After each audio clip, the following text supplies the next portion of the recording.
Нэрээ болохоор Хотаробино Мори гэдэг нэртэй аниме гэрх гэд суушнаа. Хайртай хүн чинь яг хажууд нь байвч хизээж хүрч чадахгүй байсан бол та яах вэ?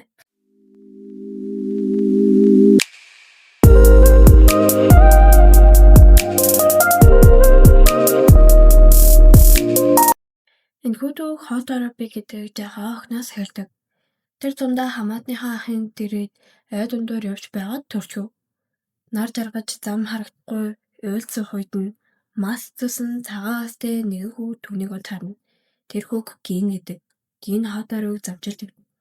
Тэгээд Гин дүнд нэг л зүйлийг харуулдаг нь надад юу ч болж байсан битгий хүрээ. Яагаад Гин гэж байгаа хүүд хүрч болохгүй вэ гэхлээр энэ Гин чинь энэ ноёгийн савдын гинэ. Хүн хүрх юм бол алга болчихдөг юм байна.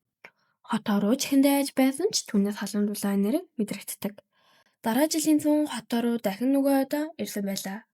Учир нь тэр Гинийг дахин харахыг хүссэн юм. Тэд хамт ой дундуур алхаж жижиг чулуугаар тоглож чимээг өсөж тэнгэр ширтэж өнгөрөөдөг байв. Гарыг барьж чадахгүй ч тэдний хоорондын зай жилэрх тусан морьцоор Хотароо жисэж том болно. Гин зөвжлөхдгүй хэвэрүүлдэг. Тэрүүл үед Хотароо ойлгоно. Энэ бол зүгээр л нэг нөхөрлөл биш харин хайр гэдгийг. Хотароогийн дулан дотн болж түүнтэй илүү их цагийг өнгөрөөхийг хүсдэгч Гин харин ч эсэргээрээ Хотароо том болж байгааг хараад түүнээс алгуурхан холдох гэж хичээв. Учир нь Гин мэдэж байв. Хотароо бол хүний ертөнцид ирээдүйн амьдрал зам бий. Харин өөрөө зам болгон ойл хүлээ зудаг хідэж анзаалж чадахгүй нэг. Ингээд нэгэн зуны орой наадмын үеэр тэд дахин уулзна. Ой дотор нийтгүүр баясаас цаашаад хүүхдүүдийн дуу цангаж байхад нэг жаал хүү гинт бүдэрч унах гэж байсныг Гин хараад тэр бодох цоцолгүй рефлексээрээ хүүг барьж авна. Тэр мөчид Гиний гар тунхыг болж эхэлдэг. Хотароо түүнийг хараад цочигдож айж уйлж эхлэв. Харин Гин инээмсэглээд айсанчгүй харамсалжгүй. Харин анх удаа таймнаар инээж хэлдэг. Хотароо одоо л би ч хүрч чадна. Хотароо уйлзаар байгаад зогтохгүй эргэлзэхгүй анх удаа өөрийн хүслээр түүнийг чанга гихчин тэмэрдэг. Олон жил хоригдсон нэг ч удаа биелээгүй тэр хүсэл.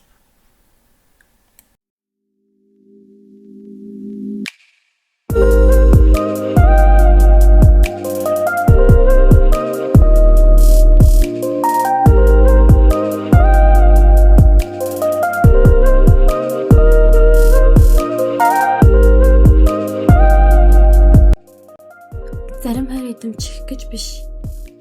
Харин зүгээр л мэдэрч бас хадгалах гэж өвчдөг. Хүрч чадахгүйж зүрхэнд хамгийн ойр байдаг нь хайр юм. Та энэ анимыг үзсэн бол танд хамгийн их гонигтай хэсэг нь аль нь байсан бэ? Коммент дээр бичээрэй. Ийм нэг ангит анимыг дахин яруулмаар байвал лайк дараад суб хийгээрэй. Баярлалаа.